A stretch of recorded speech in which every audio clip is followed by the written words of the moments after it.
lakini thamani ni shilingi 16,000 kama ambavyo tunaiona, na thamani ya mauzo ni shilingi 30,000, lakini pia faida tarajiwa ni shilingi 14,000. Unaweza kuanza kupata picha sasa. Sasa tuongeze na baadhi ya bidhaa nyingine, kwa maana ya turudi kwenye mpangilio and then bidhaa, tuongeze bidhaa nyingine ambayo tutaiongeza.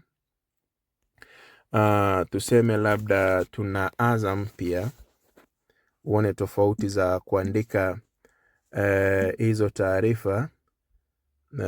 Azam juice,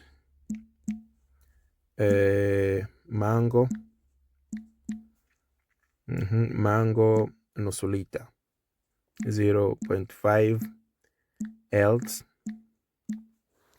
sindio elt. SKU hatuna, tuna LT hapa, tunatumia ujazo wa lita. Bei ya kununua labda hii ni shilingi 500 tuseme, na unaiuza shilingi 1,000. Alafu kodi na nini hatuna, lakini pia tunaifuatilia stock kwa sababu tuna open in stock. Stock yetu kuanzia ni na hii pia tuseme labda tuna vipande 50 humu ndani. Okay. Reorder level yake hii tuipe ni 5, zikibaki 5 tunanunua nyingine. Alafu kama kuna maelezo weka, kama hakuna save. Utagundua pia hapa imekuja kuna Azam Juice Mango na Azam Juice Mango. Moja ni ya 0.5, nyingine ni ya 1 liter. Okay, tuifanye iwe na uniform nzuri. Done, save.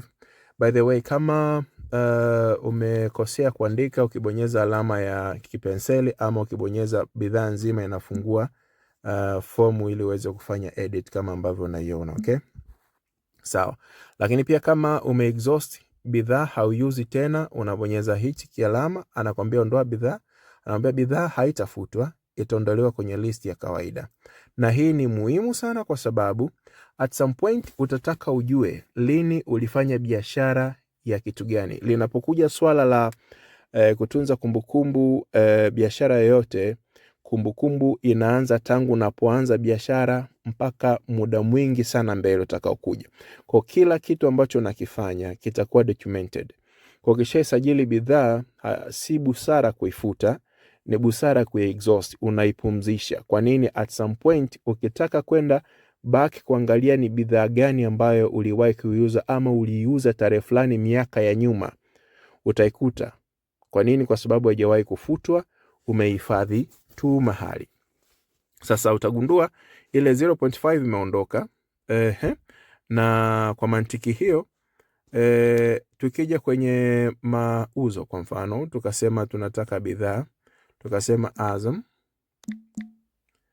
Huku utagundua ile ya 0.5 haipo kwa sababu imefichwa. Hapa kuna Azam Juice Mango ya lita 1 peke yake.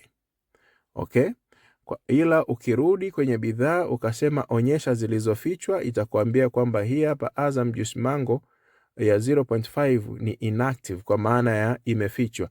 Ukitaka kuirejesha unabonyeza alama ya jicho, unasema okay, maana yake bidhaa itarudi kuonekana kwenye list ya kawaida. Bonyeza okay. And then ukirudi huku kwenye fomu, kwenye mauzo, tukatafuta bidhaa za Azam, utaiona pia na yenyewe imepatikana sasa ni 0.5. Okay? Ni kitu cha namna hiyo. Kwa hiyo unaanza kupata ile concept yenyewe.